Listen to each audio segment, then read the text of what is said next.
নমস্কার বন্ধুরা, আজ আমরা ওয়াশ লেভেল 2 এর আগের অধ্যায় অর্থাৎ 2023-এ রিলিজ হওয়া ওয়াশ মুভিটির এক্সপ্লেনেশন শুনব।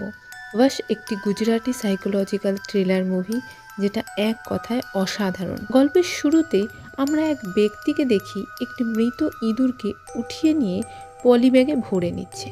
বাড়ি ফিরে লোকটি ডাইনিং টেবিল থেকে একটা কলা নেয় আর ওই মরা ইঁদুরটা আর কলাটা হাতে নিয়ে অদ্ভুত একটি ঘরে ঢুকে যায়।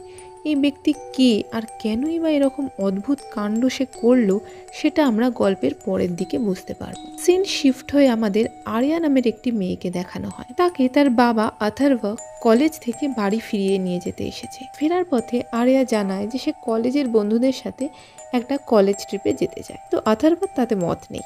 এই নিয়ে কথা হতে হতেই তারা বাড়ি পৌঁছে যায়।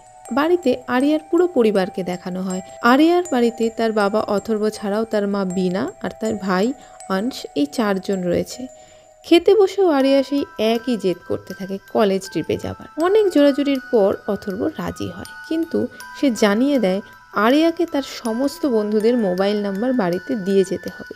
শুধু তাই না, আরিয়াকে সব সময় তার মোবাইলে লাইভ লোকেশন অন রাখতে হবে। আরিয়া এই সব শর্তেই রাজি হয়ে যায়। অথর্ব জানায় তবে কলেজ ট্রিপের আগে একটা ফ্যামিলি ট্রিপ হলে কেমন হয়। ব্যাস, সবাই এক পায়ে খাড়া। ফলে পরের দিনই পুরো পরিবার রওনা হয় অথর্বর ফার্ম হাউসের উদ্দেশ্যে। রাস্তায় তাদের গাড়ি থামে একটি রেস্টুরেন্টের সামনে লাঞ্চের উদ্দেশ্যে। অথর্ব সেখানে চা খেতে গেলে তার কাছে 10 টাকা খুচরো কম পড়ে। সে জানায় তারা আরও খাবার অর্ডার করবে, ফলে সেখানেই টাকা অ্যাডজাস্ট হয়ে যাবে, কিন্তু দোকানদার রাজি হয় না। এদিকে খুচরোও নেই। তখন হঠাৎই একটি অজানা লোক এসে অথর্বকে 10 টাকা দিয়ে সাহায্য করে। অথর্বরা খাবারে পরোটা অর্ডার করেছে, কিন্তু পরোটা দেখে আরিয়া খেতে চায় না, কারণ তার এই তেলা খাবার একদমই পছন্দ নয়। এদিকে যখন এসব নিয়ে কথা হচ্ছে, তখন সেই লোকটি যে কিছুক্ষণ আগে অথর্বকে 10 টাকা দিয়ে সাহায্য করেছিল, সে খানিকটা উপযাচক হয়েই অথর্বদের টেবিলে এসে বসে পড়ে আর আলাপ জমায়। নিজের নাম সে জানায় প্রতাপ। আরিয়ার পরোটা না খাওয়ার প্রসঙ্গে তার নিজের কাছ থেকে একটা ছোট চিনির কৌটো বের করে আরিয়াকে দিয়ে বলে, হয় এই পরোটা খাও, না হলে এই চিনি খাও। সবাই ব্যাপারটাকে হাসি মজার ছলেই নেয়। আর এতে করে একটা ব্যাপার এমন হয় যে আরিয়া প্রতাপের আনা চিনি একটু খায়। খাবার সময় তার মুখ দেখে বোঝা যায় তার একটু অন্যরকম লেগেছে, কিন্তু তাও সে খেয়ে নেয়। এরপর প্রতাপ আরিয়াকে পরোটাটাও খেতে বলে। আরিয়া সবাইকে অবাক করে পরোটাটা খেয়ে নেয়। যে মেয়ে কারোর কথা খুব একটা শোনে না, সে নিজের অপছন্দের কাজ নির্দ্বিধায় করে ফেলে। কিন্তু এসব ঘটনা কারোর মনেই তখনও অবধি কোনো দাগ কাটেনি। খাবার শেষ করে ফেরার সময় হঠাৎই প্রতাপ গাড়ির কাছে এসে আরিয়াকে কিছু খাবার দেয় আর ফার্ম হাউসে পৌঁছে সেটা খেয়ে নিতে বলে। যেমন পরিচয় হলে অনেকে কিছু খাবার কিনে দেয়, সবাই ব্যাপারটাকে সেইভাবেই নেয়। আরিয়াও কিন্তু বাধ্য মেয়ের মতো ফার্ম হাউসে পৌঁছেই গাড়ি থেকে নামার আগেই খাবারটা খেয়ে নেয়। এদিকে ফার্ম হাউসে এসে সকলেই যখন আনন্দ মজায় ব্যস্ত, হঠাৎই আরিয়ার মা বিনা খেয়াল করে প্রতাপ তাদের ফার্ম হাউসের গেটের সামনে দাঁড়িয়ে আছে। বিনা এসে কথাটা অথর্বকে জানায়। অথর্ব গেটের দিকে এগিয়ে আসে। প্রতাপ তাকে জানায় তার কিছুটা দূরেই তার নিজেরও একটা ফার্ম হাউস আছে, কিন্তু তার গাড়ির টায়ার পাংচার হয়ে গেছে আর ফোনের নেটওয়ার্কও লাগছে না। তাছাড়া ফোন চার্জও নেই, ফলে সে বাড়িতে কোনোভাবেই খবর দিতে পারছে না। যদি অথর্বর কোনো অসুবিধা না থাকে, তাহলে সে অথর্বদের ফার্ম হাউসের ল্যান্ডলাইন ব্যবহার করে নিজের মেয়েকে খবরটা জানাতে চায়। এই কথায় আপত্তি করার মতো কিছুই না থাকায় অথর্ব তাকে ঘরে নিয়ে আসে। প্রতাপ ল্যান্ডলাইন থেকে একটা নাম্বারে ফোন করে, কিন্তু নেটওয়ার্কের প্রবলেমের জন্য ফোন কানেক্ট হয় না। এদিকে প্রতাপ কিন্তু অদ্ভুতভাবে আরিয়ার ওপর সর্বক্ষণ একটা নজর দিয়ে রেখেছে। আরিয়ার সামনে এলেই প্রতাপ আরিয়ার সাথে গল্প শুরু করে দেয়। এমনকি আরিয়ার ভাই অংশের সাথেও সে বেশ সহজ হয়ে যায় অল্প সময়ের মধ্যে। প্রতাপের ব্যবহার একটু যেন অন্যরকম। আস্তে আস্তে যেন সে আরিয়া আর অংশকে আদেশ দেবার মতো করেই কথা বলতে শুরু করে, যেন সে এই বাড়িরই কেউ।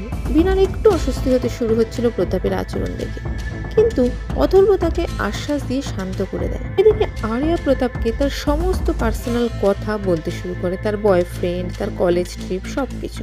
এই সময় অংশ খেলতে খেলতে আরিয়ার দিকে একটা বল ছুড়ে দেয়, কিন্তু সেটা আরিয়ার গায়ে এসে লাগে। আর তখনই প্রতাপের নির্দেশে আরিয়া অংশকে গিয়ে একটা সজোরে চড় মেরে দেয়। বিনা আর অথর্ব সেখানে ছুটে আসে এবং আরিয়ার এহেন আচরণে তারা যথেষ্ট বিরক্ত হয়ে তাকে বকাবকি শুরু করে। আরিয়া তাদের জানায় প্রতাপ আঙ্কেলের কথাতেই সে এরম করেছে।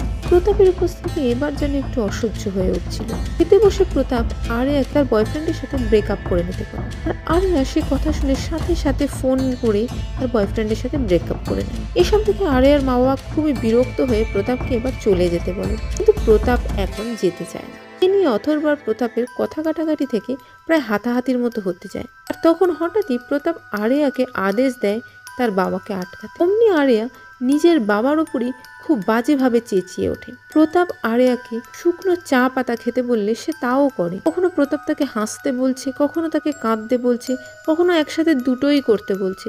আর আরিয়াও পাগলের মতো তার প্রত্যেকটা অর্ডার নির্দ্বিধায় ফলো করে চলেছে। কখনো প্রতাপ আরিয়াকে দিয়ে নিজের বাবাকেই চর পর্যন্ত মারায়। প্রতাপের কথায় বিনা প্রতিরোধে বিনা প্রতিবাদে আরিয়া সব মেনে নিতে শুরু করে। প্রতাপ এতক্ষণে আরিয়াকে পুরোপুরি বশ করে নিয়েছিল। অথর্ব আর বিনা এসবের কিছুই বুঝে উঠতে পারে না। তাদের ডাকাডাকি আরিয়ার কানে যেন পৌঁছচ্ছেই না। প্রতাপ জানায় সে আরিয়াকে নিজের সাথে নিয়ে যেতে চায়। প্রতাপ অথর্ব আর বিনাকে বলে তারা যেন আরিয়াকে প্রতাপের হাতে অর্পণ করে দিচ্ছে এরকম বলে, আর আরিয়াকে প্রতাপের সাথে যেতে দেয়। তাহলে নির্ঝঞ্ঝাটে সে আরিয়াকে নিয়ে সেখান থেকে চলে যায়। যদিও সে আরিয়ার বাবা মার অনুমতি ছাড়াও আরিয়াকে সেখান থেকে নিয়ে যেতে পারে, কিন্তু এটা করলে কখনো যদি আরিয়ার তার বাবা মার কথা মনে পড়ে তাহলে বশীকরণ ভেঙে যেতে পারে।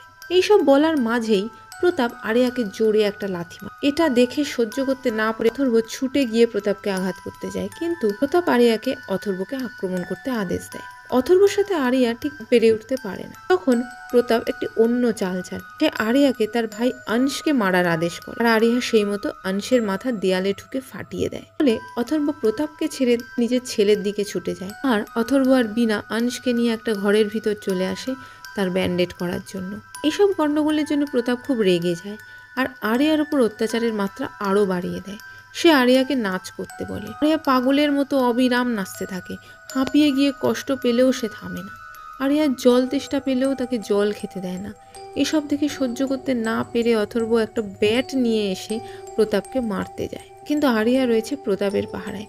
সে সারাক্ষণ দাঁড়িয়ে আছে এক জায়গায়, এমনই তাকে আদেশ দেওয়া হয়েছে। এমনকি টয়লেটেও সে যায়নি, ফলে সেখানে দাঁড়িয়েই সে টয়লেট করে ফেলে।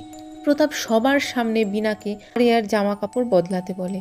বিনা কেঁদে কেটে কাকতি মিনতি করেও কোনো লাভ হয় না। প্রতাপ এবার আরো ভয়ানক হয়ে ওঠে। সে অথর্ব আর বিনাকে 5 মিনিট সময় দেয়। 5 মিনিটে যদি তারা তার ছেলে অংশকে লুকিয়ে ফেলতে না পারে, তাহলে সে আরিয়াকে আদেশ করবে অংশকে মেরে ফেলার জন্য। অথর্ব আর বিনা তাড়াতাড়ি করে অংশকে লুকিয়ে ফেলে একটি ঘরের মধ্যে, কিন্তু আরিয়া ঠিক খুঁজে নিয়ে সেই ঘরের দরজা ভাঙার চেষ্টা করতে থাকে। কোনো রকমে দরজা খুলে ভিতরে এসে সে অংশকে দেখতে পায় না। আরিয়া আন্দাজ করে ফেলে যে অংশ তাহলে ছাদে আছে। ছাদের দিকে যেতে গেলে অথর্ব আর বিনা আরিয়াকে বাধা দেয়, কিন্তু কোনো লাভ হয় না। সে কোনোভাবে ছাদে পৌঁছে যায় আর অংশকে ধাওয়া করে। এইসব হুড়োহুড়ির মধ্যেই অংশকে আরিয়া ছাদ থেকে ফেলে দেয় এবং অংশ গুরুতরভাবে আহত হয়। এমন পরিস্থিতি হয় যে অংশকে হসপিটাল না নিয়ে গেলে তাকে বাঁচানো সম্ভব না। প্রতাপ জানিয়ে দেয় সে অংশকে হসপিটালে নিয়ে যেতে দেবে, কিন্তু তার আগে অথর্বকে প্রতাপের হাতে আনিয়াকে অর্পণ করে দিয়ে যেতে হবে। কোনো উপায় না দেখে অথর্ব আর বিনা প্রতাপের কথা মতো আনিয়াকে প্রতাপের হাতে অর্পণ করে দেয় এবং শেষবারের মতো নিজেদের মেয়েকে জড়িয়ে ধরে। এখানে বলে রাখি, ফার্ম হাউসের ল্যান্ডলাইনটা আগেই আরিয়াকে দিয়ে প্রতাপ কাটিয়ে দিয়েছিল। সামনে যা ফোন ছিল সেগুলোও ভেঙে দিতে বলেছিল, কিন্তু অথর্বের কাছে একটা ছোট ফোন তার ব্যাগের মধ্যে ছিল। সেটা সে সুযোগ বুঝে বের করে এনেছিল, কিন্তু ঘটনাচক্রে সেটা আর ব্যবহার করার সুযোগ পায়নি। এবার অথর্ব সেই ফোনটা লাইভ লোকেশন অন করে মেয়েকে জড়িয়ে ধরার আছিলায় আরিয়ার পকেটে ঢুকিয়ে দেয়, যাতে প্রতাপ তাকে নিয়ে গেলেও আরিয়ার লোকেশন ট্রেস করে সে তাকে খুঁজে নিতে পারে। এরপর প্রতাপ আরিয়াকে নিজের সাথে নিয়ে বেরিয়ে যায়। এদিকে বিনাকে অংশের সাথে হসপিটালে পাঠিয়ে অথর্ব যায় অন্য একটি ফোনের সাহায্যে আরিয়ার লাইভ লোকেশন ট্রেস করে। এদিকে দুর্ভাগ্যবশত হসপিটালে যাওয়ার পথে পথ দুর্ঘটনায় বিনা অংশ শেষ হয়ে যায়। অথর্ব এদিকে আরিয়ার পকেটে রাখা ফোনের লাইভ লোকেশন দেখে অদ্ভুত একটি বাড়ির সামনে এসে পৌঁছায়। সেখানে পৌঁছানো মাত্রই আরিয়ার বয়সী অনেক মেয়ে অথর্বর উপর আক্রমণ করে আর অথর্বকে বেশ গুরুতরভাবেই আহত করে ফেলে। মেয়েগুলি আরিয়ার মতোই প্রতাপের বশীকরণে আছে। তারা প্রতাপের হাতের পুতুল মাত্র। প্রতাপের একটা নির্দেশে বলাই বাহুল্য তারা অথর্বকে শেষ করে দেবে। অথর্ব প্রতাপের কাছে অনুরোধ করে সে আরিয়ার হাতেই মরতে চায়। প্রতাপ জানে এখন সবকিছুই তার হাতে, তাই 7-5 না ভেবে সে অথর্বর এই অনুরোধে রাজি হয়ে যায়। আর ওভার কনফিডেন্সে খানিকটা বেখেয়াল হয়ে যায়। অথর্ব সুযোগ বুঝে আরিয়ার 2 কানে কাঁচি ভেঙে ঢুকিয়ে দেয়, ফলে আরিয়ার কান নষ্ট হয়ে যায়, সে আর শুনতে পায় না, অর্থাৎ সে কালা হয়ে যায়। আর তার সাথে অতর্কিতে হামলা করে প্রতাপের ওপর।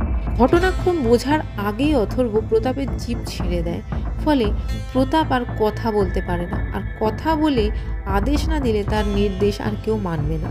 আর এমনিতেই অথর্ব আরিয়ার কান নষ্ট করে দেওয়ার ফলে প্রতাপ কোনোভাবেই আর আরিয়াকে আদেশ দিতেও পারবে না।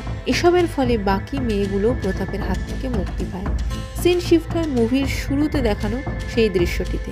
এসব ঘটনার 10 বছর কেটে গিয়েছে। যে লোকটি ইঁদুরটি উঠিয়ে নিয়ে যাচ্ছে সেটি আর কেউ নয়, অথর্ব। আর প্রথম দৃশ্যে যে ঘরটিতে অথর্বকে ঢুকতে দেখি, সেই ঘরটিতেই প্রতাপকে সে এত বছর ধরে বন্দি করে রেখেছে। ঘরটিতে ঢুকে সে প্রতাপকে ওই মৃত ইঁদুরটা খেতে দেয় আর নিজে প্রতাপের সামনে বসে কলা খেতে থাকে। প্রতাপ তার থেকে কলাটা খেতে যায়, অবশ্যই অথর্ব তাকে সেটা দেয় না। বোঝা যায় প্রতাপ যেভাবে অথর্বর পরিবারকে কষ্ট দিয়ে শেষ করেছিল, ঠিক সেইভাবেই প্রতি মুহূর্তে সে প্রতাপকে তিল তিল করে কষ্ট দিচ্ছে। প্রতাপ নিজেকে শয়তানের রূপ বলতো, কিন্তু অথর্ব এখন প্রতি মুহূর্তে প্রতাপকে বুঝিয়ে দেয় যে প্রতাপের জন্য শয়তান এখন অথর্ব নিজে। এরপর আমাদের আরিয়াকে দেখানো হয়। সে প্রাণে বেঁচে গেছিল ঠিকই, কিন্তু বশীকরণ থেকে সে বেরোয়নি। সে এখন জীবন্ত লাশের মতো, বাইরের কিছুই সে জানে না। প্রতাপের বশীকরণে সে আজও বন্দী। আর এখানেই মুভিটি শেষ হয়। অসাধারণ আর অন্যরকমের থ্রিলার আপনাদের নিশ্চয়ই খুব ভালো লাগবে। আর এর দ্বিতীয় অধ্যায়ের গল্পও নিশ্চয়ই আপনারা আমাদের চ্যানেলে শুনেছেন। যদি মিস করে থাকেন তার লিঙ্কও ডেসক্রিপশন বক্সে দেওয়া থাকবে, অবশ্যই দেখবেন। গল্পটা যদি ভালো লেগে থাকে লাইক, শেয়ার, সাবস্ক্রাইব করে আমাদের পাশে থাকবেন। ধন্যবাদ।